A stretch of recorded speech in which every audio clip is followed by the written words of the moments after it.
Hello, it's Caroline at For the Love of Crochet, and today's video is all about hooking up with books. My friend Craftably Ever After and I, we read one book a month and then we crochet something based off that book. And today's video is based off the book One Day. And it is a movie and it is a book, and I don't know who the author is. I don't remember the author, but it'll be down below.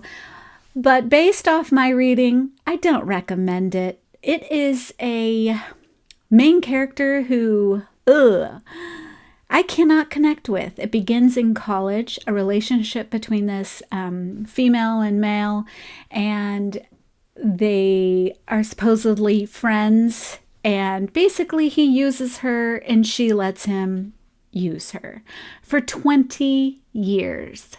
No thanks, not interested. It is a friends to lovers trope, is what they call it. I don't recommend the book. And then you cry at the end. It's a horrible book. I don't recommend it.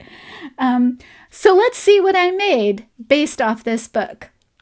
Okay, so the main character is often working in a Mexican restaurant, or so we say, a sorry excuse for a Mexican restaurant. They often talk about the food being bad and will probably make you sick. And so I crocheted this taco, and I just made this like a keychain. I didn't have any of those keychain rings, so I just used one I already had. So this is a repeat crafter me pattern, and this one I didn't do the face on, but I did do a face on this one. But this one I didn't have an extra key ring to put on it.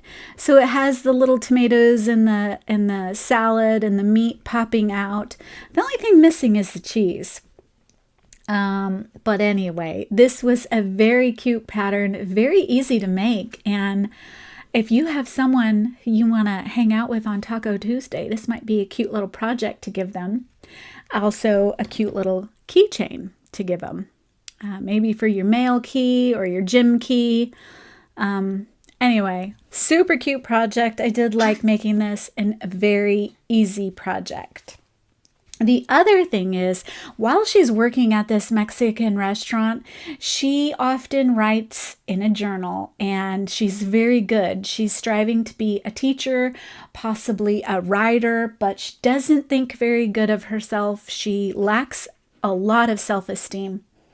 And so she has a journal. So I made a crochet journal cover.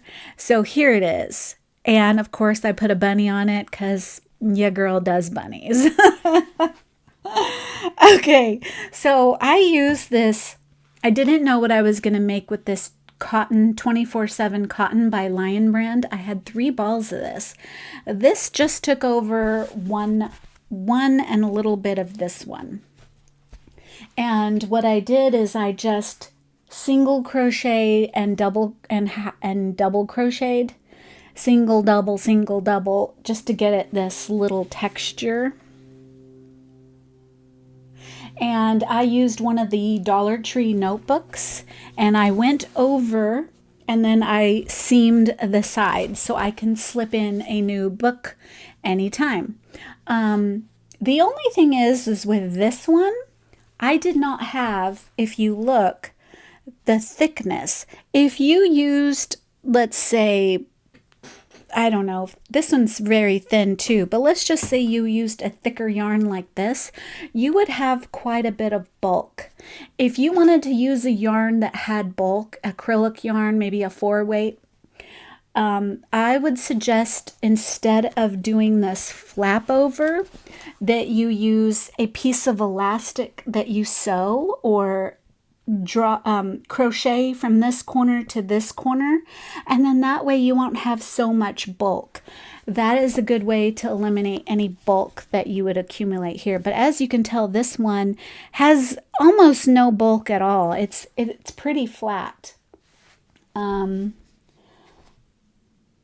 I probably should have done an edging on it, just because this is peeking out, or actually probably even what's that called when you stretch something out to make it fit right? Or block it. If I blocked it, I wouldn't have this little line showing. So yeah, I made a bunny, and this is just a journal, those journals that you can get at the Dollar Tree. This one has a nice little cover on it, but it's that composition book. Very easy to slip in and out, and I like it. I think it came out pretty cool. And this, I just use double crochets and increased, and then made an ear, treble crochets, and then work down to single crochet just to get that look. And I put a little bunny face on him. So yeah, what do you think? I did this and this. So this is all about the main character, who is the female that doesn't have very I just did not connect with this book, but nonetheless, I got some great projects out of it, and I probably never would have made this little taco. And since I had this book I was making, I chose tacos. Yeah, I would just go with the movie maybe. Maybe you can get by with the movie, but like I said, you're going to cry at the end. I did. All right, so that is today's episode of Hooking Up with Books. Check out Craftably Ever After. I'll have her link down below. Let's see what she made based off this book, because like her, she disliked it as well. Now our next book is gonna be awesome. It's Lulu's Cafe by T.I. Lowe, but there are some trigger warnings with this book. I'll let you research the trigger warnings, but it is only for the first 8 chapters.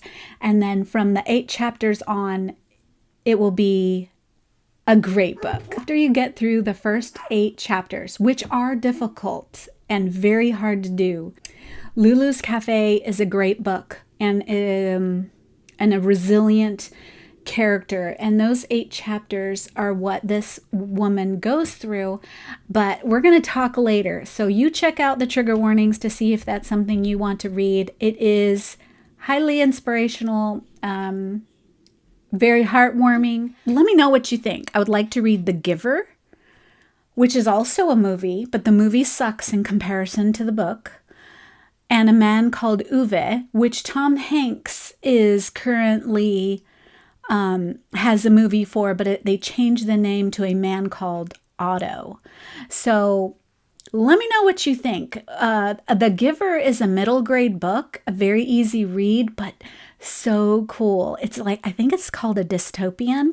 And then A Man Called Otto is the same author as Britt Marie Was Here. And we did a Hooking Up with Books with that book, Britt Marie Was Here. So if you want to check that out, check this one, and stay tuned, and I will hit that like and subscribe, and I'll be sure to list our next book we have not decided on yet.